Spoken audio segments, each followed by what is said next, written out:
ان الحمد للہ نحمده ونستعینه ونستغفره ونصلی علی رسولہ الکریم اما بعد اعوذ باللہ من الشیطان الرجیم بسم اللہ الرحمن الرحیم رب اشرح لی صدری ویسر لی امری واحلل عقدۃ من لسانی یفقہوا قولی آمین یا رب العالمین۔ السلام علیکم ورحمۃ اللہ وبرکاتہ۔ سیرہ لائیو سیشن اور پارٹ 95۔ لاسٹ ویک ہم نے جو چھوڑا تھا وہ ہم بات کرے تھے رسول اللہ صلی اللہ علیہ وسلم کے خطوط کی، جو انہوں نے گلوبلی مختلف لوگوں کو، مختلف کنگز کو جو ہے وہ دنیا کے لکھے اپنے ارد گرد کی تمام کنٹریز میں، جس میں افریقہ کا ریجن بھی ہے، جس میں مڈل ایسٹ بھی ہے، جس میں ایشیا بھی ہے، جس میں یورپ بھی ہے۔ تو اس وقت جتنی دنیا ڈسکورڈ تھی، رسول اللہ صلی اللہ علیہ وسلم نے وہاں اپنے خطوط پہنچائے یا پہنچانے کی کوشش ضرور کی اس دور میں۔ اور ہم جانتے ہیں کہ یہ تقریباً 25 کے قریب خط تھے جو کہ اللہ کے رسول نے اپنے مختلف ایمیسریز کے تھرو ہر جگہ جو ہے وہ پہنچائے، اور ان میں سے سارے خطوط جو ہیں وہ ڈاکیومنٹڈ نہیں ہیں۔ جو بہت خاص تھے ان پہ ہم بات کر رہے ہیں اور آج بھی کریں گے، اور ہر خط ہم نے نہیں پڑھا، لیکن جو بہت مشہور زمانہ خط ہیں وہ ہم پڑھیں گے۔ اور اس کے علاوہ اگر آپ کو کبھی ان خطوط کی کوئی عبارت ملتی ہے، کوئی لکھا ہوا خط رسول اللہ صلی اللہ علیہ وسلم کا ملتا ہے، تو اس پر پلیز یقین نہ کریں، کیونکہ یہ ممکن نہیں ہے کہ وہ خطوط آج تک جو ہیں وہ کسی بھی طرح سے پریزرو رہ سکیں ہوں، کیونکہ وہ چمڑے پہ، کھالوں پہ، مختلف چیزوں کے اوپر لکھے جاتے تھے، اور وہ سب فیک ہوتا ہے جو ہم دیکھتے ہیں۔ ان کے کپڑے، جوتے، most of those things are just fake. ان کے اوپر یقین نہ کیا کریں، کیونکہ اس وقت ان کو کوئی پریزرو کرنے کے لیے کوئی کسی قسم کی کاوش نہیں کی گئی تھی، اور کوئی وہ کسی ایسے مٹیریل پر نہیں تھے جو کہ اتنا لمبا 1400 صدیاں جو ہیں وہ لاسٹ کر سکیں۔ تو جناب شروع کرتے ہیں ہم قیصر کے خط سے ہی بات شروع کرتے ہیں، جو قیصر کو خط لکھا تھا، اور وہ ایک بہت مشہور کہانی بنی، کیونکہ ابو سفیان کی زبانی جو ہے وہ ہم ابو سفیان کی نریشن میں دیکھتے ہیں کہ صحیح بخاری میں، صحیح مسلم میں یہ پوری کہانی اسی طرح سے پریزروڈ ہے، اور انہوں نے اپنے الفاظ میں بتایا کہ کس طرح سے قیصر کو خط ملا، اور اس کے بعد قیصر نے اپنے ہر کارے دوڑائے کہ کوئی بھی جو شخص ہو، کوئی عرب ہو، اس کو پکڑ کے لاؤ۔ اور اتفاق سے قیصر اس وقت جو ہے وہ یروشلم میں موجود تھا، اور وہاں پر جو ہے یہ بھی اتفاق تھا کہ اس وقت قریش کا قافلہ جو ہے وہ تجارتی قافلہ بھی وہاں پر بوزرہ میں موجود تھا، اور بوزرہ جو ہے وہ بالکل بارڈر پہ لگتا ہے عرب کے، اب کرنٹلی سعودی عرب کے بارڈر پہ لگتا ہے، دمشق اور سعودی عرب کے بارڈر پہ۔ تو وہاں پر یہ لوگ موجود تھے، اور ان کو فوری طور پہ حاضر کیا گیا قیصر کے سامنے، اور قیصر نے ایک سیریز آف کویسچنز پوچھی۔ وہ خود بھی ایک اسکالر تھا، اپنی کرسچینٹی کا اسکالر تھا، اور اس نے جو ہے وہ یہ پتہ لگانے کی کوشش کی کہ یہ خط ایک صحیح نبی کی طرف سے آیا ہے یا یہ کوئی بلف ہے، یا یہ کوئی ایسا شخص ہے جو کہ صرف پریٹینڈ کر رہا ہے۔ اور اس نے بڑا ایک خوبصورت طریقہ نکالا، کیونکہ اس کو اس بات کا اندازہ ہو گیا تھا کہ یہ جو لوگ آئے ہیں بے شک یہ رسول اللہ صلی اللہ علیہ وسلم کے خاندان میں سے ہیں، مگر یہ ان کی سائڈ پر نہیں ہے، یا انہوں نے اسلام قبول نہیں کیا، یہ ان کے دشمن ہیں۔ تو قیصر نے ابو سفیان کو آگے بیٹھنے کو کہا، اور باقی سب لوگوں کو پیچھے بیٹھنے کو کہا، اور لوگوں کو کہہ دیا کہ میں اس سے کچھ سوال کروں گا، اگر یہ کوئی جواب مجھے غلط دے یا جھوٹ بولے، تم لوگوں نے اشارہ کر دینا ہے۔ اور ابو سفیان جو ہے وہ پے در پہ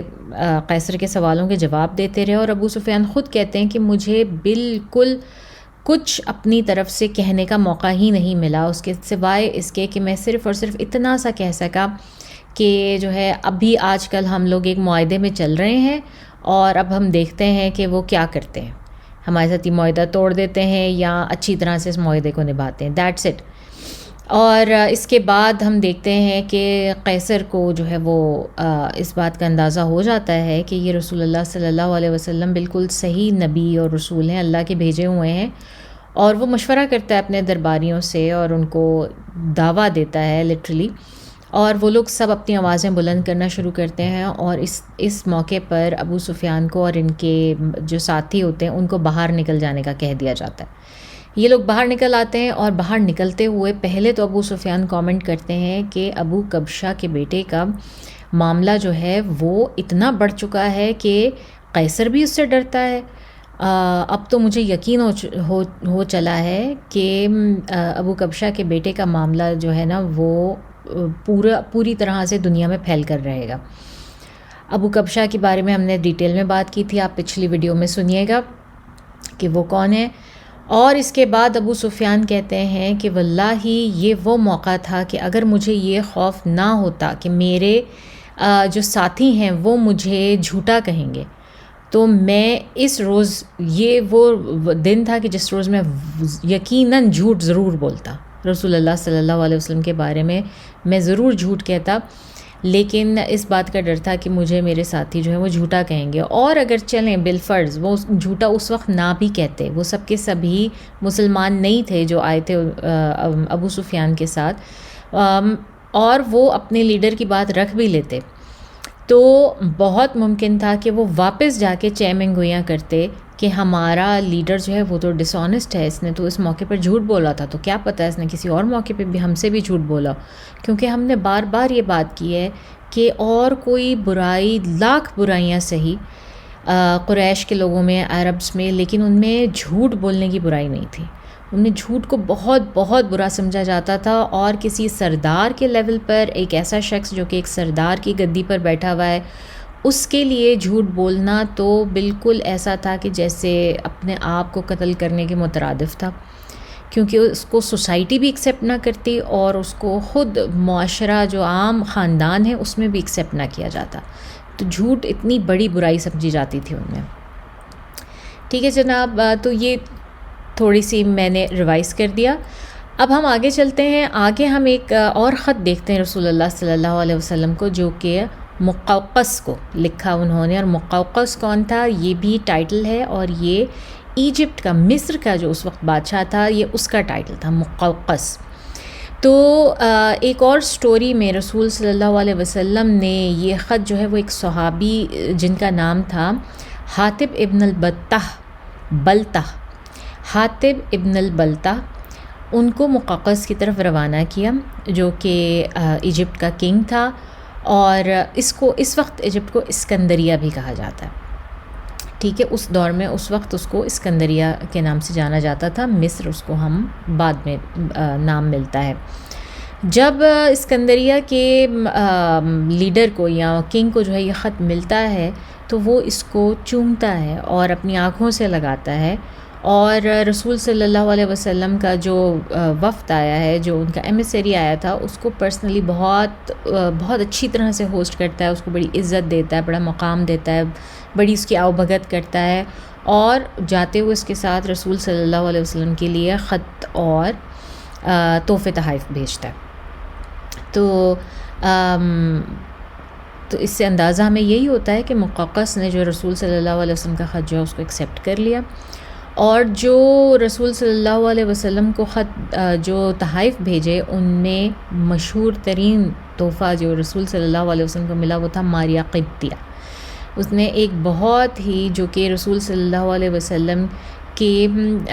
بیٹے اور آخری اور فائنل چائلڈ جو ابراہیم تھے، ان کی والدہ تھیں، ان کی والدہ بنی، اور ان کو جو ہے پھر ابراہیم بھی کہا جانے لگا۔ ایک اور جو تحفہ بھیجا، اچھا ماریہ بھی تھیں، اور ماریہ کے ساتھ ان کی بہن بھی تھیں، سیرین یا شیرین نام تھا ان کا غالباً، تو یہ دو بہنیں جو ہے بھیجی، اور اس کے علاوہ ایک میول، ایک خچر بھیجا جس کا نام رکھا گیا دلدل، اور رسول صلی اللہ علیہ وسلم نے اپنی لائف میں اور آخری ایام میں اس کو بہت استعمال کیا، کیونکہ اونٹ کی سواری جو ہے وہ تھوڑی ریش ہوتی تھی، تھوڑی انکمفرٹیبل ہوتی تھی، اور خچر کی سواری جو ہے وہ تھوڑی سی کمفرٹیبل ہوتی تھی، تو رسول صلی اللہ علیہ وسلم اکثر و بیشتر دلدل پر ہی سواری کرتے ہوئے دیکھے جاتے تھے۔ تو جو خط بھیجا رسول اللہ صلی اللہ علیہ وسلم نے، اس کی ہم عبارت دیکھتے ہیں۔ بسم اللہ الرحمن الرحیم، اللہ کے بندے اور اس کے رسول محمد صلی اللہ علیہ وسلم کی طرف سے مقوقس عظیم قبط کی جانب، یعنی کہ قبط یقیناً اس کا نام ہوگا، اس پر سلام جو ہدایت کی پیروی کرے، اما بعد میں تمہیں اسلام کی دعوت دیتا ہوں، اسلام لاؤ سلامت رہو گے۔ یہ وہی اگین اس کا جو ہے وہ مطلب تھا اسلم تسلم، اور اسلام لاؤ اللہ تمہیں دوہرا اجر دے گا، لیکن اگر تم نے منہ موڑا تو تم پر اہل قبط کا بھی گناہ ہوگا۔ اے اہل قبط، ایک ایسی بات کی طرف آؤ جو ہمارے اور تمہارے درمیان برابر ہے کہ ہم اللہ کے سوا کسی کی عبادت نہ کریں اور اس کے ساتھ کسی کو شریک نہ ٹھہرائیں، اور ہم میں سے بعض کو اللہ کے بجائے رب نہ بنائیں، پس اگر وہ منہ موڑیں تو کہہ دو کہ گواہ رہو ہم مسلمان ہیں۔ اس خط کو پہنچانے کے لیے حضرت حاطب بن ابی بلتہ کا انتخاب فرمایا، اور وہ مقوقس کے جب دربار میں پہنچے تو انہوں نے فرمایا کہ زمین پر تم سے پہلے ایک شخص گزرا ہے جو خود کو رب اعلیٰ سمجھتا تھا، تو اللہ نے اسے آخر و اول کے لیے عبرت بنا دیا۔ پہلے تو اس کے ذریعے لوگوں سے انتقام لیا، پھر خود اس کو انتقام کا نشانہ بنایا، لہٰذا دوسرے سے عبرت پکڑو، ایسا نہ ہو کہ دوسرے تم سے عبرت پکڑیں۔ اب اس مطلب حاطب بن بلتہ جو ہے انہوں نے ایک بڑی خوبصورت بات کی، اور لٹرلی انہی کی جو ہسٹری تھی اس کا حوالہ دیا ان کو کہ اگر تم لوگوں نے یہ کیا تو بہت حد تک جو ہے نا اس بات کی وہ ہے اس بات کے چانسز ہیں کہ وہی انجام ہو جو اس سے پہلے ہو چکا تھا۔ مقوقس نے کہا کہ ہمارا ایک دین ہے جسے ہم چھوڑ نہیں سکتے جب تک کہ ہمیں اس سے بہتر دین نہ مل جائے۔ تو حضرت حاطب نے فرمایا ہم تمہیں اسلام کی دعوت دیتے ہیں جسے اللہ تعالیٰ نے تمام ادیان کے بدلے میں کافی بنا دیا ہے۔ دیکھو اس نبی نے لوگوں کو اسلام کی دعوت دی تو اس کے خلاف قریش سب سے زیادہ سخت ثابت ہوئے، یہود نے بھی سب سے بڑھ کر دشمنی کی، اور نصارہ بھی سب سے زیادہ، اور نصارہ اب تک سب سے قریب رہے۔ میری عمر کی قسم، جس طرح حضرت موسیٰ علیہ السلام نے حضرت عیسیٰ علیہ السلام کے لیے بشارت دی تھی، اسی طرح حضرت عیسیٰ علیہ السلام نے محمد صلی اللہ علیہ وسلم کے لیے بشارت دی ہے، اور ہم تمہیں قرآن مجید کی دعوت اس طرح دیتے ہیں جیسے تم اہل تورات کو انجیل کی دعوت دیتے ہو۔ جو نبی جس قوم کے پاس کو پا جاتا ہے تو وہ قوم اس کی امت ہو جاتی ہے، اور اس پر لازم ہو جاتا ہے کہ وہ اس نبی کی اطاعت کرے، اور تم نے اس نبی کا عہد پا لیا ہے، اور پھر ہم تمہیں دین مسیح سے روکتے تو نہیں بلکہ ہم تو اسی کا حکم دیتے ہیں۔ تو یہ حضرت حاطب رضی اللہ تعالیٰ عنہ کی بڑی خوبصورت تقریر جو انہوں نے جو ہے وہ اس موقع پر مقوقس کے سامنے کی، اور اس کے بعد مقوقس نے کہا کہ میں نے اس نبی کے معاملے پر غور کیا تو میں نے پایا کہ وہ کسی ناپسندیدہ بات کا حکم نہیں دیتے۔ اور ہمیں حاطب رضی اللہ تعالیٰ عنہ کی اس تقریر سے یہ بھی پتہ چلتا ہے کہ یہ سب لوگ کرسچنز تھے، انہوں نے کرسچینٹی قبول کی ہوئی تھی۔ اچھا، تو مقوقس اب جواب دے رہے ہیں کہ میں نے جب اس نبی کے معاملے پر غور کیا تو میں نے پایا کہ وہ کسی بری بات کا، کسی ناپسندیدہ بات کا حکم تو دیتے ہی نہیں، اور کسی اچھی بات سے تو منع فرماتے ہی نہیں، نہ وہ گمراہ ہیں، نہ جادوگر ہیں، نہ جھوٹے ہیں، نہ کاہن ہیں، بلکہ میں دیکھتا ہوں کہ ان کے ساتھ نبوت کی نشانی ہے، اور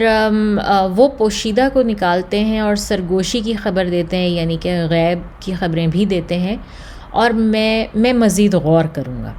مقوقس نے نبی کریم صلی اللہ علیہ وسلم کا خط لے کر احترام کے ساتھ رکھا، ایک ہاتھی دانت کی ڈبیا سی بنی ہوئی تھی، آپ کو پتہ ہے کہ پرانے زمانے میں آرٹیفیکٹس میں ہاتھی دانتوں کا کام بہت مشہور ہے،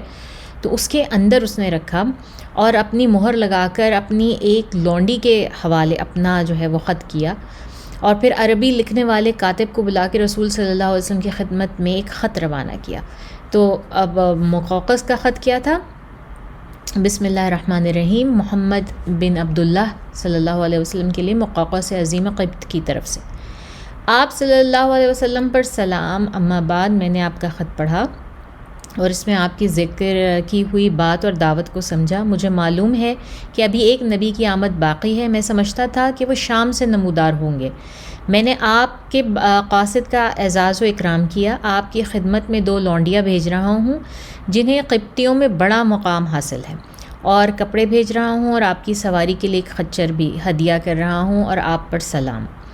مقوقس نے اس میں کوئی اضافہ نہیں کیا اور اسلام نہیں لایا۔ دونوں لونڈیاں ماریہ اور سیرین، خچر جس کا نام دلدل تھا جو حضرت معاویہ کے زمانے تک باقی رہا، اور نبی کریم صلی اللہ علیہ وسلم نے ماریہ کو اپنے پاس رکھا، اور انہی کے بطن سے ہمیں پتہ ہے کہ ابراہیم علیہ السلام پیدا ہوئے، ابراہیم رضی اللہ تعالیٰ عنہ پیدا ہوئے، اور سیرین رضی اللہ تعالیٰ عنہ کو حسان بن ثابت انصاری کے حوالے کر دیا۔ تو اس طرح سے رسول صلی اللہ علیہ وسلم نے مقوقس نے اسلام قبول نہیں کیا، مگر اس نے حقانیت کو مانا، وہ جانتا تھا۔ اور ہم یہ بات پہلے بھی کر چکے ہیں کہ بڑے جو عہد کے لوگ ہوتے ہیں، عہدے کے لوگ ہوتے ہیں، ان کے لیے جو ہے وہ بات ماننا یا دین اپنا چینج کرنا زیادہ مشکل ہے بنسبت ان لوگوں کے جو سوسائٹی میں کوئی خاص مقام نہیں رکھتے، جو چھوٹے مقام کے ہوتے ہیں۔ ان کے لیے زیادہ آسان ہوتا ہے اپنے دین کو چینج کرنا بنسبت بڑے لوگوں کے۔ ان کو اپنا تخت چھن جانے کا خطرہ ہوتا ہے، اپنا عہدہ چھن جانے کا خطرہ ہوتا ہے، ان کو کو ڈیٹا کا خطرہ ہوتا ہے کہ ہمارا ہی جو محل ہے، جو کابینہ، اس میں سے کوئی ہم پر اٹیک کر دے گا۔ لوگوں کی مخالفت کا بہت زیادہ خطرہ ہوتا ہے۔ تو وہی بات ہے، لیکن اس کا یہ مطلب نہیں کہ ان لیٹرز نے جو ہے وہ کوئی کام نہیں کیا، کیونکہ ہم دیکھتے ہیں کہ لیٹر آن رسول صلی اللہ علیہ وسلم کے یہی لیٹرز تھے جن کی بدولت جو ہے وہ ان تمام ممالک میں جہاں جہاں پر لیٹرز لکھیں رسول اللہ صلی اللہ علیہ وسلم نے، وہاں اسلام پہنچا ہے۔ اور خلفۂ راشدین کے دور میں ہی زیادہ عرصہ نہیں گزرا تھا، وہاں اسلام پوری طرح سے پھیلا اور وہاں پر اسلامی حکومتیں آئی ہیں۔ پھر ایک خط جو ہے وہ شاہ عمان کے نام رسول صلی اللہ علیہ وسلم نے بھیجا تھا، یہ بھی مشہور خطوط میں سے ہے۔ نبی اکرم صلی اللہ علیہ وسلم نے ایک خط جعفر اور اس کے بھائی عبد کے نام لکھا۔ یہ دونوں جو ہے وہ عمان کے اوپر حکومت کرتے تھے، اور ان کے والد کا نام جلندی تھا غالباً۔ خط کا مضمون اس طرح سے تھا کہ بسم اللہ الرحمن الرحیم، محمد بن عبداللہ صلی اللہ علیہ وسلم کی جانب سے جلندی کے دونوں صاحبزادوں جیفا اور عبد کے نام، اس شخص پر سلام جو ہدایت کی پیروی کرے، اما بعد میں تم دونوں کو اسلام کی دعوت دیتا ہوں، اسلام لاؤ سلامت رہو گے، اسلم تسلم، کیونکہ میں تمام انسانوں کی جانب اللہ کا رسول ہوں، تاکہ جو زندہ رہے اسے انجام کے خطرے سے آگاہ کروں اور کافرین پر قول برحق ہو جائے۔ اگر تم دونوں اسلام کا اقرار کر لو گے تو تم ہی دونوں کو والی و حاکم بناؤں گا، اور اگر تم دونوں نے اسلام کا اقرار کرنے سے گریز کیا تو تمہاری بادشاہت ختم کر دی جائے گی، تمہاری زمین پر گھوڑوں کی یلغار ہوگی، اور تمہاری بادشاہت پر میری نبوت غالب آ جائے گی۔ اس خط کو لے جانے کے لیے ایلچی کی حیثیت سے بہت مشہور زمانہ عمر بن العاص جو ہے رضی اللہ تعالیٰ عنہ، ان کا انتخاب کیا گیا، اور پھر آگے کی ہمیں نریشن جو ہے وہ بتاتے ہیں کہ آگے کیا ہوا۔ کہ وہ کہتے ہیں کہ میں خط کو لے جانے کے لیے ایلچی کی حیثیت سے گیا اور روانہ ہوا، عمان پہنچا اور عبد سے ملا، دونوں بھائیوں میں سے جو عبد تھا اس سے ملاقات ہوئی۔ یہ دونوں میں سے زیادہ دور اندیش اور نرم خو تھا۔ میں نے کہا کہ میں تمہارے پاس اور تمہارے بھائی کے پاس اللہ کا رسول اللہ صلی اللہ علیہ وسلم کا ایلچی بن کر آیا ہوں۔ تو اس نے کہا کہ میرا بھائی عمرو اور میرا بھائی جو ہے وہ عمر اور بادشاہت دونوں میں مجھ سے بڑھ کر ہے، تو اس لیے میں تمہیں اس کے پاس پہنچا دیتا ہوں، وہ تمہارا خط پڑھ لے۔ اس کے بعد اس نے کہا اچھا تو پھر ہم کوئی فیصلہ کر سکتے ہیں۔ تو اس کے بعد اس نے کہا اچھا تم کس بات کی دعوت دیتے ہو؟ تو میں نے کہا اب یہ عمر بن العاص جو ہے نا وہ فرما رہے ہیں کہ میں نے کہا کہ ہم ایک اللہ کی طرف بلاتے ہیں جو تنہا ہے، جس کا کوئی شریک نہیں، اور ہم کہتے ہیں کہ اس کے علاوہ جس کی پوجا کی جاتی ہے اسے چھوڑ دو، اور یہ گواہی دو کہ محمد صلی اللہ علیہ وسلم اللہ کے بندے اور رسول ہیں۔ اب نے کہا اے عمرو، تم اپنی قوم کے سردار کے صاحبزادے ہو، بتاؤ تمہارے والد نے کیا کیا، کیونکہ ہمارے لیے ان کا طرز عمل لائق اتباع ہوگا۔ عمر بن العاص سے ان کے والد کے بارے میں سوال کیا عبد نے۔ تو میں نے کہا کہ وہ محمد صلی اللہ علیہ وسلم پر ایمان لائے بغیر وفات پا گئے، لیکن مجھے حسرت ہے کہ کاش انہوں نے اسلام قبول کیا ہوتا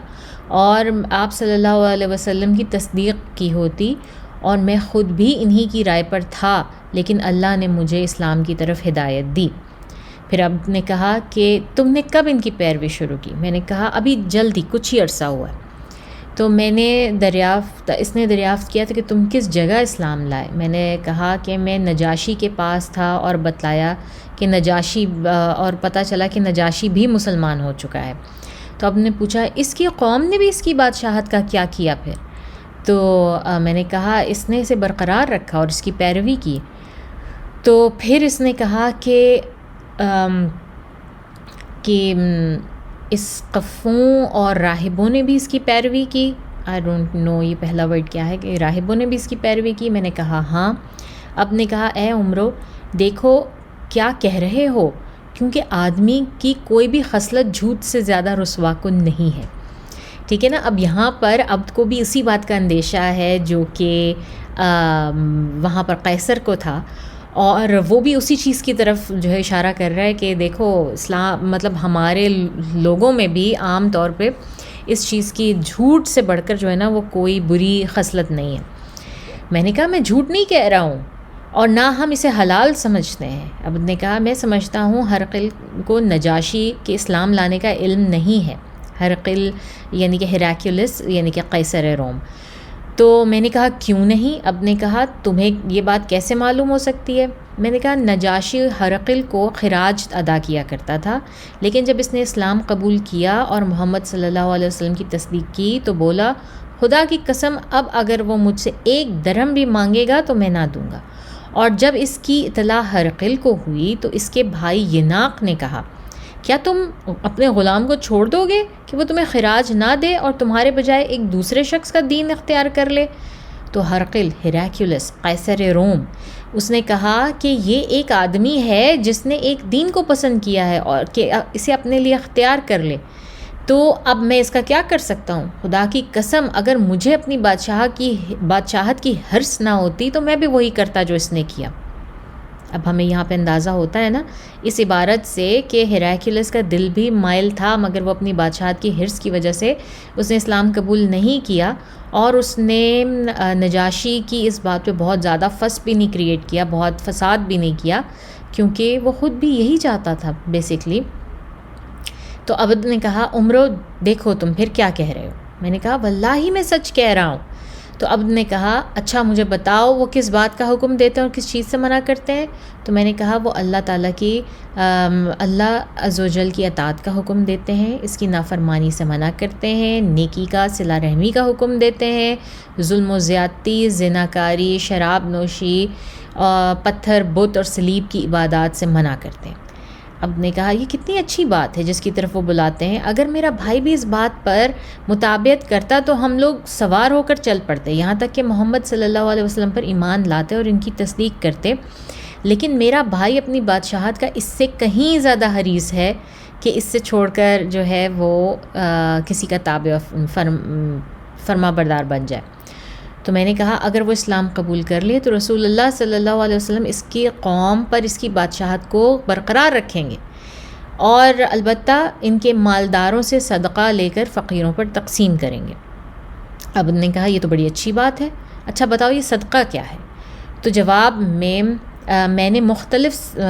اموال کے اندر رسول صلی اللہ علیہ وسلم کے مقرر کیے ہوئے صدقات کی تفصیل بتائی کہ جب اونٹ کی باری آئی تو وہ بولا اے عمرو ہمارے ان مویشیوں میں بھی صدقہ لیا جائے گا، کیونکہ آپ کو پتہ ہے کہ مویشیوں میں بھی صدقہ ہوتا ہے اسلام میں، جو خود ہی چر لیتے ہیں۔ مطلب اب اس سے یہ اندازہ ہوتا ہے، اس کے کویسچن سے اندازہ ہوتا ہے کہ یہ شخص واقعی بڑا سمجھدار تھا عبد جو تھا۔ تو اس نے کہا کہ اچھا مویشیوں میں بھی ہمیں صدقہ دینا پڑے گا، وہ تو خود ہی چر لیتے ہیں، مطلب ہم ان کے لیے کھانے پینے کا کوئی پکا کے تھوڑی رکھتا ہے، ان کے لیے ہم بندوبست نہیں کرتے، وہ تو خود ہی جا کے چر لیتے ہیں۔ تو عمرو بن العاص کہتے ہیں میں نے کہا ہاں۔ اب نے کہا واللہ میں نہیں سمجھتا کہ میری قوم اپنی ملک کی وسعت اور تعداد کی کثرت کے باوجود اس کو مان لے گی۔ تو حضرت عمرو بن العاص کا بیان ہے کہ میں اس کی ڈیوڑی میں چند دن ٹھہرا رہا، اس کے پاس، اس کے گھر میں، اس کا محل، whatever where he was living. اور وہ اپنے بھائی کے پاس جا کر میری ساری باتیں بتاتا رہتا تھا. پھر ایک دن اس نے مجھے بلایا اور میں اندر داخل ہوا اور چوبداروں نے میرے بازو پکڑ لیا اور اس نے کہا چھوڑ دو، اور مجھے چھوڑ دیا گیا. میں نے بیٹھنا چاہا تو چوبداروں نے مجھے بیٹھنے نہ دیا. میں نے بادشاہ کی طرف دیکھا تو اس نے کہا اپنی بات کہو. میں نے سر بمہر خط اس کے حوالے کر دیا، اور جب اس نے مہر توڑ کر خط پڑھا اور جب پورا خط پڑھ چکا تو اپنے بھائی کے حوالے کر دیا. بھائی نے بھی اسی طرح پڑھا، مگر میں نے دیکھا کہ اس کے بھائی اس سے زیادہ نرم دل ہے. بادشاہ نے پوچھا مجھے بتاؤ قریش نے کیا روش اختیار کی؟ تو میں نے کہا سب ان کے اطاعت گزار ہو گئے ہیں، کوئی دین سے رغبت کی بنا پر تو کوئی تلوار سے خوف زدہ ہو کر. بادشاہ نے پوچھا ان کے ساتھ کون لوگ ہیں؟ میں نے کہا سارے لوگ ہیں، انہوں نے اسلام کو برضائے رغبت قبول کر لیا ہے اور اسے تمام دوسری چیزوں پر ترجیح دی ہے. انہیں اللہ نے ہدایت اور اپنی عقل کی رہنمائی سے یہ بات معلوم ہو گئی ہے کہ وہ گمراہ تھے. اب اس علاقے میں نہیں جانتا کہ تمہارے علاوہ کوئی اور باقی رہ گیا ہے. اگر تم نے اسلام قبول نہ کیا اور محمد صلی اللہ علیہ وسلم کی پیروی نہ کی تو میں نہیں جانتا کہ تمہارا سوا کوئی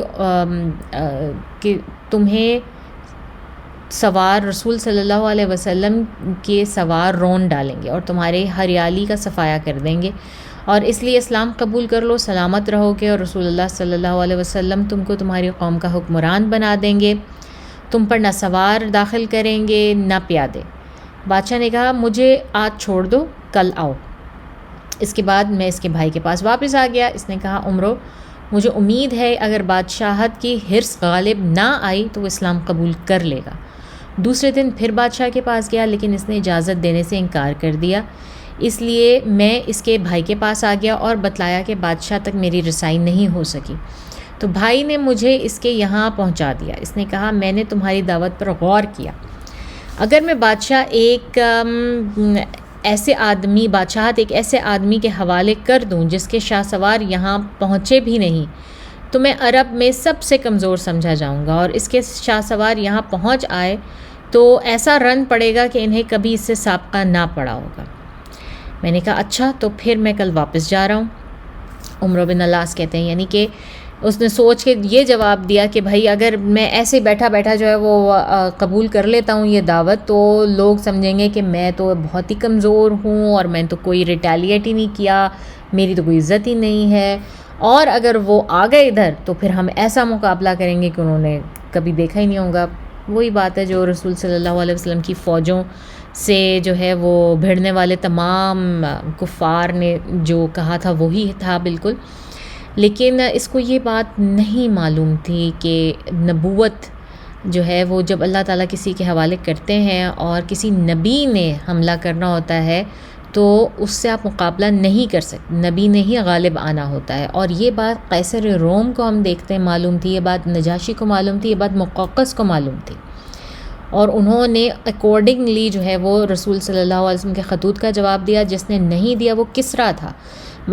پرشین کنگ جو تھا وہ کسرا تھا، اس نے جو ہے وہ نہیں صحیح جواب دیا اور اس کی حکومت کا وہی حال ہوا جو اس نے رسول صلی اللہ علیہ وسلم کے خط کا حال کیا. اچھا جی، اب اس کے آگے کہتے ہیں عمرو بن العاص کہ جب اسے یہ میری واپسی کا یقین ہو گیا تو اس نے بھائی سے خلوت میں بات کی اور بولا یہ پیغمبر جن پر غالب آ چکا ہے ان کے مقابل تو ہماری کوئی حیثیت نہیں، اور اس نے جس کے پاس پہ بھی پیغام بھیجا اس نے دعوت قبول کر لی ہے. لہٰذا دوسرے دن صبح مجھے بلوایا گیا اور بادشاہ اور اس کے بھائی دونوں نے اسلام قبول کر لیا الحمدللہ، اور نبی کریم صلی اللہ علیہ وسلم کی تصدیق کی اور صدقہ وصول کرنے اور لوگوں کے درمیان فیصلے کرنے کے لیے مجھے آزاد چھوڑ دیا. اور جس کسی نے میری مخالفت کی وہ اس کے خلاف میرے مددگار بھی ثابت ہوئے. اس واقعے کے سیاق سے معلوم ہوتا ہے کہ بقیہ بادشاہوں کی نسبت ان دونوں کے پاس خط کی روانگی خاصی تاخیر سے ہوئی، کیونکہ عمرو بن العاص نے ابھی ہم ان کے بارے میں بات کریں گے کہ عمر بن العاص نے فتح مکہ سے بہت قریب جو ہے نا وہ اسلام قبول کیا تھا. خالد بن ولید نے، ابھی ہم نے ان کی سٹوریز کرنی ہے تو اس سے اندازہ ہوتا ہے، کیونکہ ہم سارے لیٹرز ایک ساتھ کر رہے ہیں تو یہ لیٹر بھی بیچ میں آ گیا، مگر اس سے اندازہ ہوتا ہے کہ یہ لیٹر ڈیفینیٹلی بہت بعد میں گیا ہے ان کے پاس، اور انہوں نے فوری طور کے اوپر، اور یہ دونوں کہاں پر، عمان کے اوپر جو ہے وہ حاکم تھے. آم، ان خطوط کے ذریعے رسول اللہ صلی اللہ علیہ وسلم نے اپنی دعوت پوری روئے زمین کے بیشتر بادشاہوں تک پہنچا دی، جیسا کہ ہم نے بات کی، اور اس کے جواب میں کوئی ایمان لایا تو کسی نے کفر کیا، لیکن اتنا ضرور ہوا کہ کفر کرنے والوں کی توجہ بھی اس طرف ضرور مبذول ہو گئی، اور ان کے نزدیک آپ صلی اللہ علیہ وسلم کا دین اور آپ صلی اللہ علیہ وسلم کا نام ایک جانی پہچانی چیز بن گیا، یعنی کہ اللہ تعالیٰ نے حجت تمام کر دی، رسول صلی اللہ علیہ وسلم نے اپنے آنے کی حجت تمام کر دی۔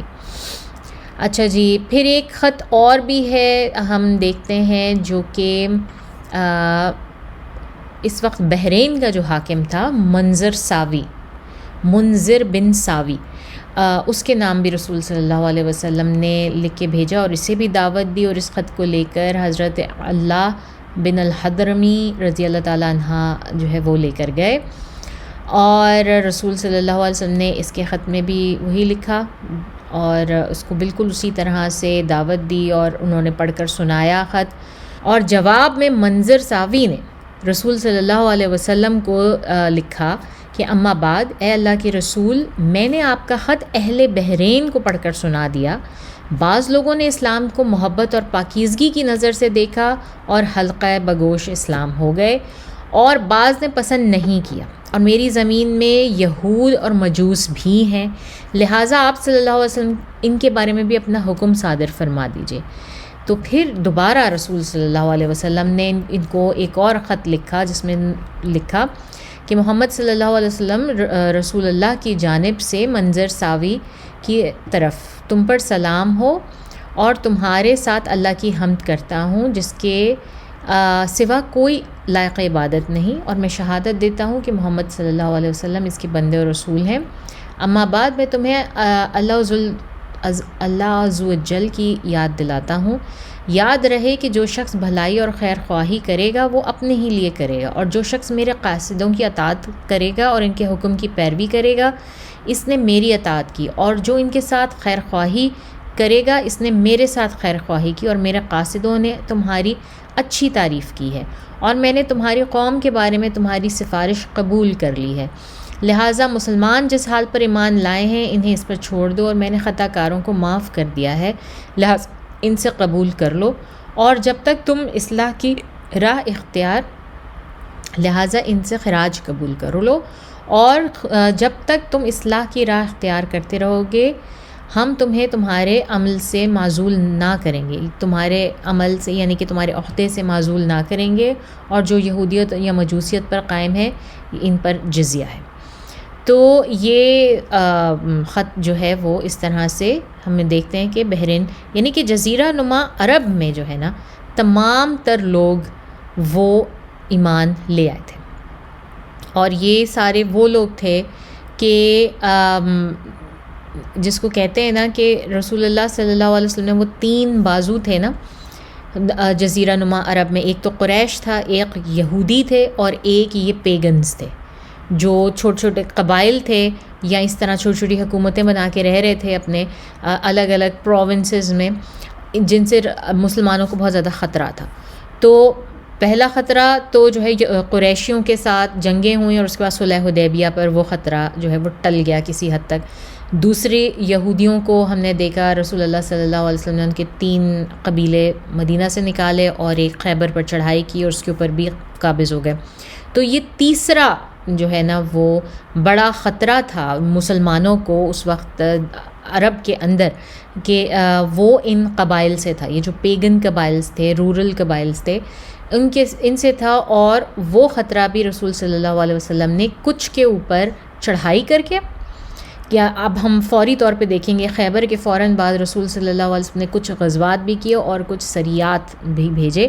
ان کے تھرو ان کو کنٹرول کیا، اور کچھ کو اس طرح خطوط لکھ کر ان کو اس طرح سے کنٹرول کیا۔ تو اس طرح سے جو ہے نا یہ پورا کا پورا جزیرہ نما عرب رسول صلی اللہ علیہ وسلم کے انڈر آ گیا۔ اس کے علاوہ جو مشہور خطوط تھے ان میں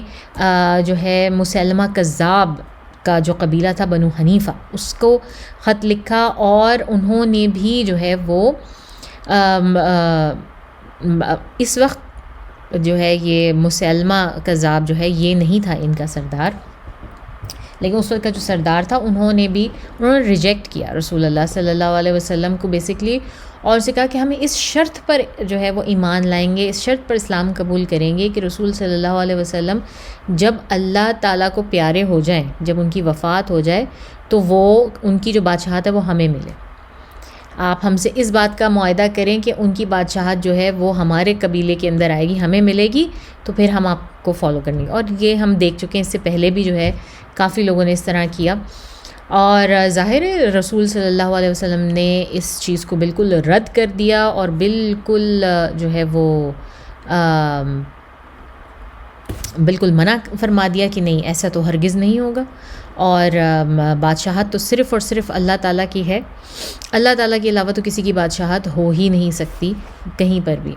اس کے علاوہ جو خطوط بھیجے ان میں حوزہ بن علی صاحب یمامہ کے نام،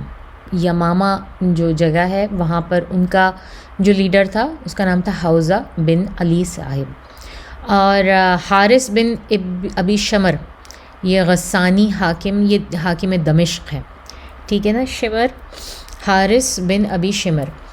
یہ غسانی حاکم ہے دمشق کا، اور اس کے نام بھی خط بھیجا. ان خطوط کو ہم نہیں کر رہے ڈیٹیل میں، لیکن یہ بھی ان خطوط میں سے ہیں جو مشہور ہیں. اگر کسی کو زیادہ ڈیٹیل میں پڑھنا ہے تو وہ باقی کی کتب میں پڑھ سکتا ہے. تھوڑا بہت ریفرنس رحیق المختوم میں بھی ہے. اس کے علاوہ جو ڈیٹیل میں کرنا چاہے اس کو ابن ہشام کی طرف جانا پڑے گا یا ابن اسحاق کی طرف جانا پڑے گا، یا ان بکس کے جو ترجمے ہیں وہ دیکھنی پڑیں گی. اچھا جی، تو اب ہم نے دیکھا کہ یہ خطوط کا معاملہ ہم جو یہاں پہ کرتے ہیں، اور میں نے آپ کو بتایا کہ یہ خطوط جو ہیں یہ ایک وقت میں نہیں بھیجے گئے، یہ مختلف اوقات میں، بلکہ رسول صلی اللہ علیہ وسلم اپنی وفات تک یہ جو ہے خطوط کا سلسلہ جاری رہا. لیکن ہم نے یہ سارے ایک جگہ پر اکٹھے کر کے ان کو ایک ہیڈنگ کے اندر، آپ کہہ لیں ایک بینر کے نیچے، یا ان 2-3 ویڈیوز کے اندر کمپائل کر لیا ہوا ہے. سارے خطوط کا جو چیپٹر تھا اس کو پورا ایک جگہ کر لیا. تو اس بات کو ذہن میں رکھیے گا. اچھا جناب، تو اس کے بعد ہم دیکھتے ہیں فوری طور پر احزاب کے. اب ہم نے جو ہے وہ ابھی بات کر رہے تھے نا کہ رسول اللہ صلی اللہ علیہ وسلم نے 3 بازوؤں میں سے یہ سارے بازو توڑ دیے تھے، اور تیسرا بازو جو تھا وہ جب دونوں بازو توڑ کر رسول صلی اللہ علیہ وسلم فارغ ہوئے تو تیسرے بازو کی طرف ان کو توجہ کا بھرپور موقع ملا، اور وہ تھے بدو جو نجد کے صحراؤں میں رہتے تھے، یا یہ جو پیگنز تھے سارے کے سارے، یہ جو چھوٹے چھوٹے رولرز تھے، یا بالکل اوپن جو اس میں رہتے تھے جن کا تعلق کسی اس سے خاص نہیں تھا، بدو بالکل صحراؤں میں رہنے والے. تو اور یہ ان میں زیادہ تر جو نا وہ راہزن تھے. یعنی کہ راہزن کون ہوتا ہے؟ بینڈٹ، جو جس طرح پائرٹ ہوتے ہیں اس طرح سے. تو ان کا کام ہی صرف یہ تھا کہ یہ صرف لوٹ مار، اور جو جہاں پر ان کا موقع لگتا تھا یہ وہاں سے جو ہے وہ لوٹ مار کی کاروائیاں کرتے رہتے تھے. تو چونکہ یہ بدو کسی آبادی یا شہر کے باشندے نہ تھے اور ان کا قیام مکانات اور قلعوں کے اندر نہیں تھا، تو یہ صرف خیموں میں رہتے تھے. تو اس لیے اہل مکہ اور باشندگان خیبر کی بنسبت ان پر پوری طرح قابو پا لینا بہت مشکل تھا. ظاہر ایک جگہ یہ لوگ اکٹھے ہو کے نہیں رہتے تھے نا. اگر 1-2 فیملیز ایک جگہ رہ رہی ہیں تو ہو سکتا ہے ایک کوئی بہت دور جا کے رہ رہا ہو اور پھر دوسرا کہاں جا کے رہ رہا ہو. تو یہ لوگ اس وجہ سے جو ہے ان سب کو اکٹھا ایک جگہ کرنا اور ان سب کے اوپر قابو پا لینا وہ بہت زیادہ مشکل تھا. تو ان کے لہٰذا ان کے حق میں صرف خوف زدہ کرنے والی طیبی کاروائیاں جو ہیں وہی مفید ہو سکتی تھیں. تو رسول صلی اللہ علیہ وسلم کو معلوم تھا کہ یہ بدو ہیں اور ان کے ساتھ آپ مکالمہ کر کے، ان کے ساتھ آپ نیگوسیشن کر کے، بات چیت کر کے ان کو نہیں سمجھا سکتے. یہ صرف اور صرف جو ہے نا وہ تلوار کی زبان یا یہ طاقت کی زبان سمجھیں گے. تو ان پر رعب و دبدبہ قائم کرنے کی غرض سے جو ہے رسول صلی اللہ علیہ وسلم نے مدینہ کے اطراف میں چھاپہ مار گروپس بھیجنے شروع کیے. جنہوں نے چھوٹے چھوٹے گروپس بنا کے صحابہ کرام رضی اللہ تعالیٰ عنہ کے کسی ایک صحابی کی لیڈرشپ میں جو ہے وہ ان کو بھیجنا شروع کیا، کسی کو کسی ڈائریکشن میں، کسی کو کسی ڈائریکشن میں، اور ساتھ ہی ان کو جو ہے خود رسول صلی اللہ علیہ وسلم نے ایک حملہ جو ہے وہ کیا جس کو غزوہ ذات الرقاع کہا جاتا ہے۔ اچھا، میں اس غزوے کا ڈیٹیل میں ذکر کر چکی ہوں اپنی پچھلی ویڈیوز میں، کسی وجہ سے کیونکہ میں یاسر قاضی کا پیٹرن فالو کر رہی تھی اور انہوں نے پہلے اس چیز کو جو ہے وہ بتایا، سنایا اس کہانی کو، تو یہ میں پہلے سنا چکی ہوں، تو میں آپ کو بہت زیادہ ڈیٹیل میں نہیں سناؤں گی،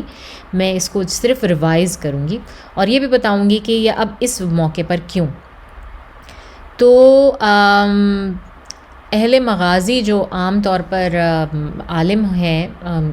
جو مغازیوں کا، ان مغازیات کا جو تذکرہ کرتے ہیں، انہوں نے اس کا تذکرہ سن 4 ہجری میں بھی کیا ہے۔ اب میں نے آپ کو 4 ہجری کی جب ہم واقعات کرے تھے تو میں نے آپ کو اس میں غزوہ ذات الرقاع جو ہے وہ سنایا، لیکن امام بخاری نے اس کو زمانہ وقوع میں 7 ہجری میں بتایا ہے۔ امام بخاری جو ہیں وہ ہمیں بتاتے ہیں کہ یہ 7 ہجری میں، کیونکہ اس غزوے کے اندر ابو موسیٰ الاشعری اور حضرت ابو ہریرہ رضی اللہ تعالیٰ عنہ نے شرکت کی، اور ہم نے ابھی کچھ ویڈیو پہلے ہی بات کی تھی کہ ابو موسیٰ الاشعری اور ابو ہریرہ رضی اللہ تعالیٰ عنہ کی آمد جو ہے وہ خیبر کے بعد ہوتی ہے۔ خیبر کی فتح کے بالکل بعد یہ لوگ سیدھا خیبر پہنچتے ہیں رسول صلی اللہ علیہ وسلم سے ملنے، اور وہیں پر اسلام مطلب قبول کر چکے ہوتے ہیں، لیکن یہ وہیں پر ان کو جوائن کرتے ہیں۔ اور اس غزوے کے اندر، غزوہ ذات الرقاع میں، یہ دونوں حضرات شامل ہوتے ہیں، اور یہ اس بات کی دلیل ہے کہ یہ غزوہ 4 ہجری میں نہیں بلکہ 7 ہجری میں ہوا ہے۔ ٹھیک ہے، تو غزوہ خیبر ہمیں معلوم ہے وہ ربیع الاول کا زمانہ تھا، اور کیونکہ ابو ہریرہ اسی وقت مدینہ پہنچ کر حلقہ بگوش اسلام ہوئے تھے، رسول صلی اللہ علیہ وسلم خیبر کے لیے مدینہ جا چکے تھے، اور پھر ابو ہریرہ رضی اللہ تعالیٰ عنہ مسلمان ہو کر سیدھے خدمت نبوی میں خیبر پہنچے۔ تو یہی بات ہم دیکھیں، اور ابو موسیٰ الاشعری حبشہ سے اس وقت سیدھے ہجرت کر کے واپس مدینہ آئے تھے، اور وہاں خیبر فتح ہو چکا تھا، اور وہ سیدھا، لہٰذا غزوہ ذات الرقاع میں دونوں صحابہ کی شرکت جو ہے وہ اس بات کی دلیل ہے کہ یہ اس وقت خیبر کے بعد پیش آیا۔ تو اس کے متعلق جو کچھ ذکر کیا ہے اس کا خلاصہ جو ہے وہ ہم کر دیتے ہیں کہ قبیلہ انمار بنو غطفان کی 2 شاخوں میں بنو سالبہ اور بنی محارب کے اجتماع کی خبر سن کر مدینہ کا انتظام، یعنی کہ انہوں نے اپنے وہاں پر لوگ اکٹھے کرنے شروع کر دی مسلمانوں پر حملہ کرنے کے لیے، ان پر جو ہے وہ مدینہ کا وہ تھا۔ تو حضرت ابو ذر یا حضرت عثمان بن عفان رضی اللہ تعالیٰ عنہ، ان دونوں میں سے کسی ایک صحابی کے حوالے رسول صلی اللہ علیہ وسلم نے جو ہے وہ یہ ایک کنٹنجنٹ، ایک بٹالین جو ہے وہ پوری ان کے حوالے کی، اور 400 یا 700 صحابہ کرام کی، اور ان کو بلاد النجد کا رخ نجد کی طرف ان کو بھیجا۔ پھر مدینے سے 2 دن کے فاصلے پر مقام نخل میں پہنچ کر بنو غطفان کی ایک جماعت سے ان کا سامنا ہوا، لیکن کوئی جنگ نہیں ہوئی۔ البتہ آپ صلی اللہ علیہ وسلم نے اس موقع پر صلاۃ الخوف پڑھائی، جو کہ ہم نے جس وقت کی تھی اس وقت ہم نے اس کو ڈیٹیل میں کیا تھا۔ تو صحیح بخاری میں حضرت ابو موسیٰ اشعری رضی اللہ تعالیٰ عنہ سے مروی ہے کہ ہم لوگ رسول اللہ صلی اللہ علیہ وسلم کے ہمراہ نکلے، ہم 6 آدمی تھے اور 1 اونٹ ہوا کرتا تھا جس پر ہم باری باری سواری کرتے تھے، 6 لوگ 1 اونٹ، یہ ان کا ریشو چل رہا تھا، اور اس کی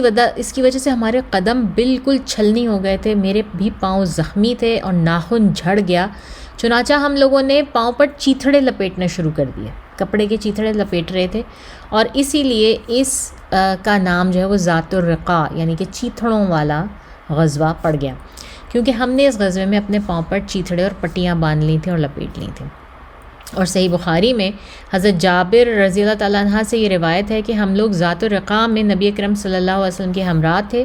دستور یہ تھا کہ جب ہم کسی سایہ دار درخت پر پہنچے تو اسے نبی کریم صلی اللہ علیہ وسلم کے لیے چھوڑ دیتے تھے،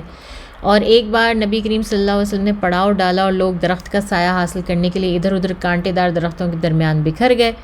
تو رسول اللہ صلی اللہ علیہ وسلم بھی ایک درخت کے نیچے اترے اور اس درخت سے تلوار لٹکا کر سو گئے، اور پھر آپ کو معلوم ہے وہ واقعہ پیش آیا کہ ایک شخص آیا، ایک مشرک آیا، اس نے تلوار اتاری رسول صلی اللہ علیہ وسلم کی اور ان پر سونت لی اور کہا کہ اب بتاؤ تم مجھ سے ڈرتے نہیں، اب تمہیں مجھ سے کون بچائے گا؟ تو رسول صلی اللہ علیہ وسلم نے کہا کہ اللہ، اور جیسے ہی یہ کہا ایسا اس پر روب طاری ہوا کہ اس کے ہاتھ سے تلوار گر گئی۔ پھر رسول صلی اللہ علیہ وسلم نے تلوار اٹھا لی اور کہا کہ اب تم بتاؤ تمہیں مجھ سے کون بچائے گا؟ تو اس شخص نے کہا کہ جو ہے وہ آپ مجھ پر آپ اچھے پکڑنے والے ہیں، آپ مجھ پر احسان کریں۔ آپ نے فرمایا کہ تم شہادت دیتے ہو، کیا تم شہادت دیتے ہو کہ اللہ کے سوا کوئی معبود نہیں اور میں اس کا رسول و نبی ہوں؟ تو اس نے کہا کہ ہاں، میں آپ سے عہد کرتا ہوں کہ میں آپ سے لڑائی نہیں کروں گا اور نہ آپ سے لڑائی کرنے والوں کا ساتھ دوں گا۔ تو حضرت جابر رضی اللہ تعالیٰ عنہ کا بیان ہے کہ اس کے بعد آپ صلی اللہ علیہ وسلم نے اس کو چھوڑ دیا اور وہ اپنی قوم میں واپس گیا اور اس نے جا کے جو ہے رسول صلی اللہ علیہ وسلم کی بے حد مدح سرائی کی۔ اس نے بتایا کہ میں دنیا کے سب سے اچھے انسان سے مل کر آ رہا ہوں۔ اور پھر صحیح بخاری کی ایک اور روایت میں بیان کیا گیا ہے کہ نماز کی اقامت کہی گئی تو آپ نے ایک گروہ کو 2 رکعت نماز پڑھائی اور دوسرے اور پھر وہ لوگ پیچھے چلے گئے اور پھر پچھلا گروہ آگے آیا اور ان کو 2 رکعت پڑھائی، اور اس طرح صلاۃ الخوف کی بات ہو رہی ہے۔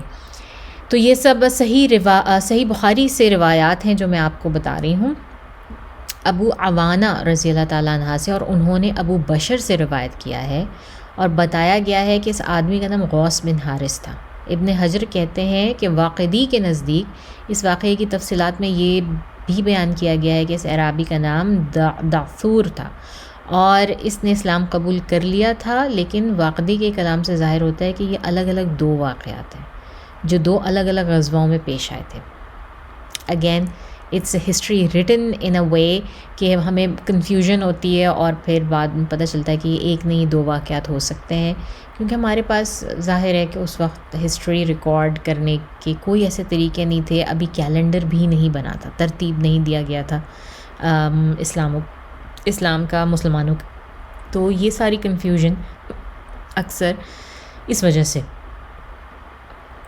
اچھا، پھر اس کے بعد اس غزوے سے واپسی پر صحابہ کرام نے ایک مشرک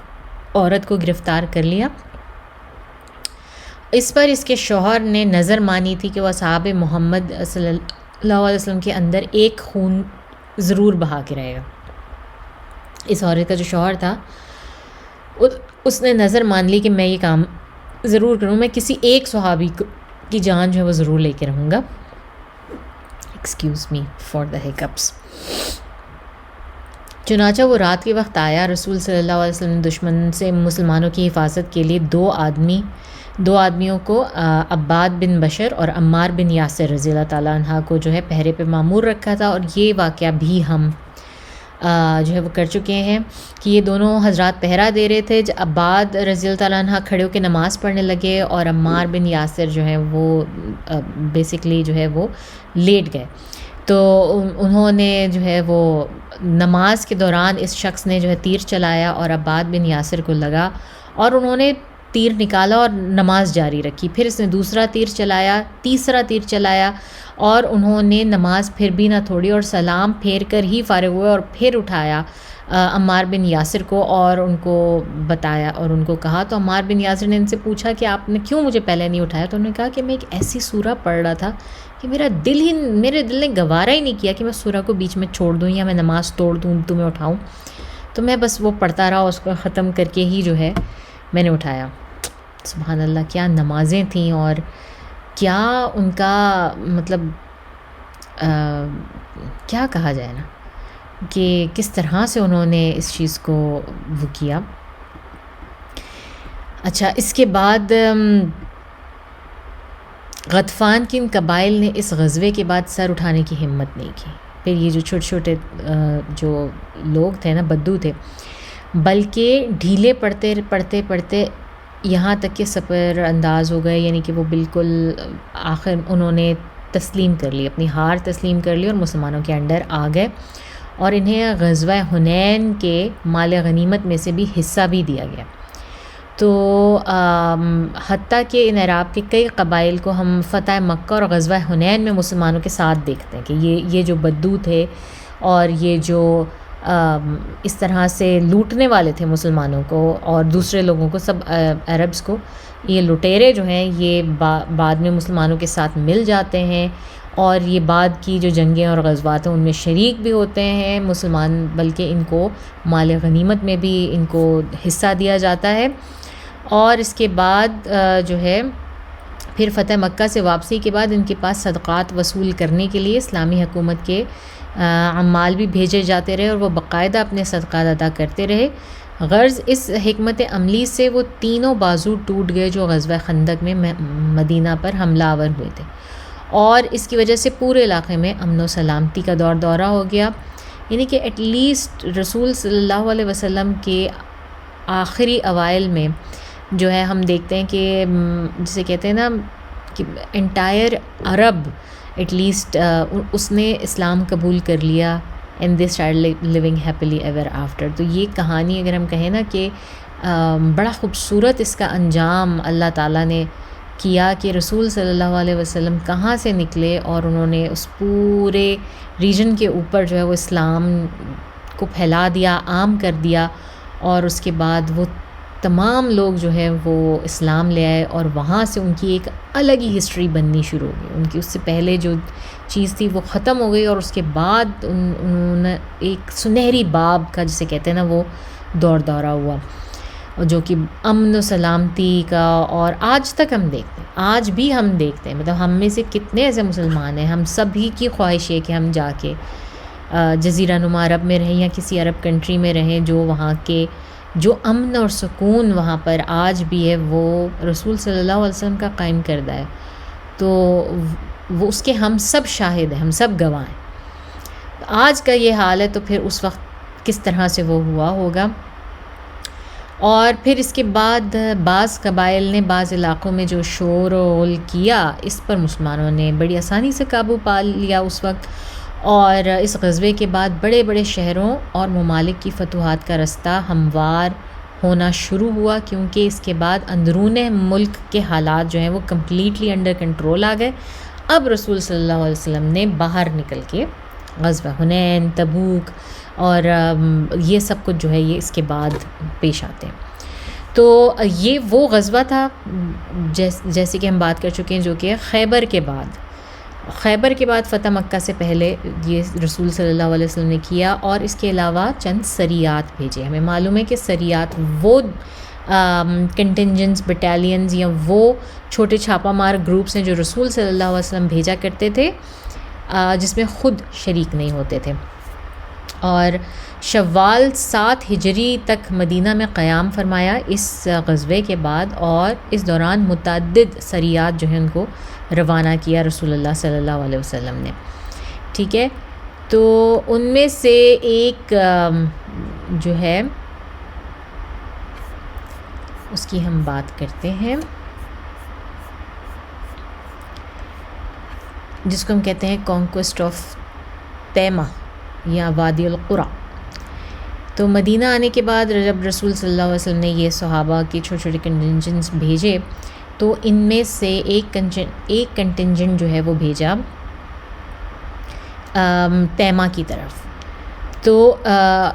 تیمہ جو ہے نا یہ یہاں پر بھی ایک جگہ ہے جو کہ مدینہ سے قریب تھی، اور یہاں پر بھی ایک جوئش ٹرائب ہی آباد تھا. ٹھیک ہے، اور اب آپ جانتے ہیں کہ ابھی تازہ جو ہے وہ رسول صلی اللہ علیہ وسلم نے ایک پورے کے پورے خیبر کے اوپر اپنی حکومت قائم کر لی ہے. اب انہوں نے رہنا وہیں پر ہے لیکن کمپلیٹلی انڈر مسلمانوں کے رول کے انڈر رہنا ہے. تو بہت ٹینشنز تھیں مسلمانوں اور جوش ٹرائبس کے بیچ میں، اس وقت بہت زیادہ ٹینشنز تھیں، اور کچھ نہ کچھ کانفلکٹ کچھ نہ کچھ جو ہے وہ یہ کرتے ہی رہتے تھے. یہاں پر مسلمانوں نے قیام کیا تیمہ کے مقام پر جا کر جو ہے اس بٹالین نے جا کے وہاں پر قیام کیا، اور انہوں نے دیکھا کہ یہاں پر جو جوز تھے انہوں نے اپنی چھوٹی سی آرمی جو ہے نا اس کو وہاں پر منظم کر رہے تھے وہ مسلمانوں پر اٹیک کرنے کے لیے. اور خیبر کے اوپر جو ہے وہ ٹینشنز ہائی تھیں. اب یہ نہیں معلوم تھا کہ یہ خیبر کو بھیجنا چاہ رہے ہیں یا یہ اپنا دفاع کرنے کے لیے انہوں نے رکھا ہے. تو رسول صلی اللہ علیہ وسلم نے ان کو پہلے موقع دیا بات چیت کرنے کا، اور ان سے ریچ آؤٹ کیا اور ان کو کہا کہ ہم تمہیں امن کی طرف بلاتے ہیں اور ہم تمہیں معاہدے کی طرف بلاتے ہیں، ہمارے انڈر آ جاؤ، معاہدہ کر لو، ورنہ ہم تمہارے اوپر. اور یہ لوگ دیکھ چکے ہیں کہ رسول صلی اللہ علیہ وسلم جہاں جا رہے ہیں وہاں پر ان کو فتوحات پہ فتوحات مل رہی ہیں. کوئی جگہ ایسی نہیں ہے جو کہ ان کے انڈر نہ آئی، ان کو فتح نہ ملی ہو. تو انہوں نے رسول صلی اللہ علیہ وسلم نے ان کو کچھ وقت دیا سوچنے کے لیے، سمجھنے کے لیے، اور آخر کار انہوں نے آپس میں جو ہے اس کو ڈسکس کر کے ایک دوسرے کے ساتھ یہ اس پہ پہنچے کہ یہ رسول صلی اللہ علیہ وسلم کے پاس واپس آئے، اور انہوں نے کہا کہ ہاں ٹھیک ہے، ہم آپ کے ساتھ بھی ایک ٹروس کرنے کے لیے، معاہدہ کرنے کے لیے تیار ہیں، پیس ٹریٹی کرنے کے لیے تیار ہیں. اور رسول صلی اللہ علیہ وسلم نے اس بات کا خیر مقدم کیا. اور پھر اسی طرح سے مدینہ کی گورنمنٹ کے انڈر ہی اس جوش ٹرائب کو جو تیمہ میں رہتا تھا، تیمہ کا تھا، وہ اپنے انڈر لے لیا، اور پھر انہوں نے اسی طرح جزیہ دیا رسول صلی اللہ علیہ وسلم کو. اس کا مطلب یہ تھا کہ یہ لوگ فری تھے مدینہ آنے جانے کے لیے، اپنی ریلیجس پریکٹس کے لیے یہ لوگ بالکل فری تھے. ان پہ کسی قسم کا کوئی زور اور دباؤ نہیں تھا اسلام قبول کرنے کے لیے، اور اپنے سوشل افیئرز میں جس طرح چاہیں یہ اپنے معاملات کے جو فیصلے تھے وہ بھی خود کر سکتے تھے. لیکن ان کو مدینہ کو ظاہر جزیہ دینا تھا، اور ان کی الائنسز اب مدینہ کے ساتھ تھیں اور مدینہ کے ساتھ کھڑے ہونا تھا. وہی جس طرح ہم دیکھتے ہیں کہ مدینہ کا میثاق مدینہ جب لکھا تھا رسول صلی اللہ علیہ وسلم نے، تو اس وقت کس طرح سے جو ہے وہی شقوق جو ہے وہ ہم دیکھتے ہیں کہ آگے وہی مزید بڑھتی چلی جاتی ہیں. اور رسول صلی اللہ علیہ وسلم نے ان کو ہر طرح کی آزادی دی. یہ ہم دیکھتے ہیں کہ یہ وہ اسٹیٹ تھی مدینہ کی جو رسول صلی اللہ علیہ وسلم ڈیولپ کر رہے تھے، کہ جس میں ایک طرف جیوز بھی رہتے ہیں، کرسچنز بھی ہیں، میجورٹی اب مسلمانوں کی ہو گئی ہے، لیکن ان کو ان کے حقوق پورے کے پورے جو ہیں وہ ان کو ان کی مذہبی آزادی پوری کی پوری وہ دی ہوئی ہے. مدام ایک شخص تھا، اس کا واقعہ ہے ایک چھوٹا سا، میرے خیال سے یہ ہم آخری واقعہ یہ کر لیتے ہیں. تو یہ ہے کہ یہ بھی خیبر کے بعد کا ہی ہے. وادی القریٰ کی طرف آ رہے تھے تو وہاں پر ایک غلام تھا، اس کا نام تھا مدعام. وہ رسول اللہ صلی اللہ علیہ وسلم کی خدمت میں آیا، یا خدمت میں کام کرتا تھا رسول صلی اللہ علیہ وسلم کی. اور رسول صلی اللہ علیہ وسلم نے اس کو بہت عزت و رتبہ دیا، اور اس کو کہا کہ اس کو الاؤ ہے مسلمانوں کے ساتھ اٹھنا بیٹھنا، کھانا پینا، اور لیکن وہ رسول صلی اللہ علیہ وسلم کا پرسنل اسسٹنٹ تھا، ان کا خادم تھا بیسکلی. تو جب لوگ وادی القریٰ میں پہنچے اور وہاں کے جیوز نے جو ہے وہ تھوڑے سے اینکشس ہوئے خیبر کے مارکے کے بعد، اور انہوں نے مسلمانوں پر اٹیک کیا اور ان کو ایمبش میں جو ہے وہ مارا. کچھ مسلمان مرے اور ان میں سے ایک مدام تھا، اور وہ اس کو جو زخم لگے وہ ان زخموں کی وجہ سے اس مدام کی جو ہے وہ ڈیتھ ہو جاتی ہے. تو جب مدام کی ڈیتھ ہو جاتی ہے تو صحابہ کرام رسول صلی اللہ علیہ وسلم کے پاس آ کر کہتے ہیں کہ یا رسول اللہ کتنا یہ لکی آدمی ہے نا، اس کو مبارک باد کہ اس نے شہادت کی موت پالی، اور یہ تو سیدھا جنت میں جائے گا. تو رسول صلی اللہ علیہ وسلم کہتے ہیں کہ نہیں، بالکل بھی نہیں. اور سب لوگ بڑے شاکڈ ہوئے، بڑے حیران ہوئے کہ رسول صلی اللہ علیہ وسلم اس نے تو اپنی جان بچانے کی خاطر حملہ کیا اور اس کو زخم لگا، اور یہ اس سے مرا ہے، تو یہ کیوں شہید نہیں مانا جائے گا، یا اس کا کیوں نہیں اس کو جنت ملے گی. تو رسول صلی اللہ علیہ وسلم نے کہا کہ جب کہ مجھے جبریل امین رضی اللہ تعالیٰ عنہ نے مجھے انفارم کیا، مجھے بتایا کہ خیبر کے دن جب ہم مال غنیمت اکٹھا کر رہے تھے اور ہم نے وہ سارا مال غنیمت اکٹھا کیا اور جمع کیا، تو اور وہ سب رائٹ فلی سب میں ڈسٹریبیوٹ کرنا تھا کہ اس میں سے ایک شال یا ایک کپڑے کا ٹکڑا تھا جو کہ میدان نے چرا لیا تھا، اور وہ کپڑے کا ٹکڑا جو ہے نا وہ اس کے اوپر جہنم کی آگ کی طرح لپٹا رہے گا، تو وہ اس کو اس چیز سے پنش دی جاتی ہے. تو کئی لوگ جو صحابہ کرام تھے نا یہ سن کے شاکڈ ہو گئے، اور لوگوں نے چیزیں لا کے واپس ڈالنی شروع کر دیں. ایک صحابی جو ہے وہ 2 اسپیئرز لے کر آیا, انہوں نے کہا کہ یہ میں نے ایک ایکسٹرا میں نے بھی اٹھا لیا تھا, تو مجھے بھی میری بھی معافی کروا دیں رسول اللہ صلی اللہ علیہ وسلم. تو یعنی کہ رسول صلی اللہ علیہ وسلم نے ایک شخص کی پنشمنٹ نے جو آگے جبرائیل امین نے بتائی اور رسول صلی اللہ علیہ وسلم نے سب کو بتائی, سب کی آنکھیں کھول دیں کہ آپ جو ہے وہ چاہے وہ مال تھا جو کہ آپ نے اپنی زور تلوار حاصل کیا, آپ نے مارا اور اس کے بعد اتنی بڑی گھمسان کی جنگ کر کے پھر آپ نے وہ سارا کا سارا مال غنیمت حاصل کیا, مگر اس میں سے بھی آپ اپنے حصے سے بڑھ کر اگر کوئی چیز بغیر بتائے حاکم کو, نبی کریم صلی اللہ علیہ وسلم کو اٹھا لیں گے تو وہ کتنا بڑا گناہ ہے. اور وہ کیوں ہے؟ کیونکہ یہ ایک بہت بڑے آنر کی بات ہے. جب آپ اس طرح سے مال غنیمت اکٹھا کرتے ہیں, فرنٹ لائنز پر آپ جاتے ہیں اور ان کیمپینز کے اوپر, تو اس کے ساتھ بہت زیادہ پریسٹیج اور آنر جڑا ہوتا ہے. لوگ آپ کا اسٹیٹس کس طرح بلند کرتے ہیں, مطلب ہم لوگ نہیں کس طرح اپنے پاکستان میں بھی ہم 6 ستمبر منا رہے ہوتے ہیں اور یہاں پر بھی ہم ریمیمبرنس ڈے مناتے ہیں. تو کیوں مناتے ہیں؟ وہ ہم ان سولجرز کو آنر کرتے ہیں نا, ان کی پریسٹیج ان کی آنر میں ہی مناتے ہیں. تو ان کا وہ اتنا مقام جو ان کی لڑائی کی وجہ سے, جو ان کے اپنا خون بہانے کی وجہ سے ہوتا ہے, اگر یہ اس میں خیانت کرتے ہیں, اگر اس میں سے کچھ چرا لیتے ہیں تو یہ اپنا مقام سے گر جاتے ہیں نیچے, اور لوگوں میں وہ جو ان کے اوپر ایک بھروسہ بیٹھا ہوتا ہے نا, وہ ختم ہو جاتا ہے, جس کی وجہ سے اس کی اتنی بڑی سزا ہے. تو وہ یہ بڑی اچھی جو ہے نا, وہ عالموں نے اس چیز کو بڑا اچھا پورا کا پورا ڈیفائن کیا ہے کہ کیوں,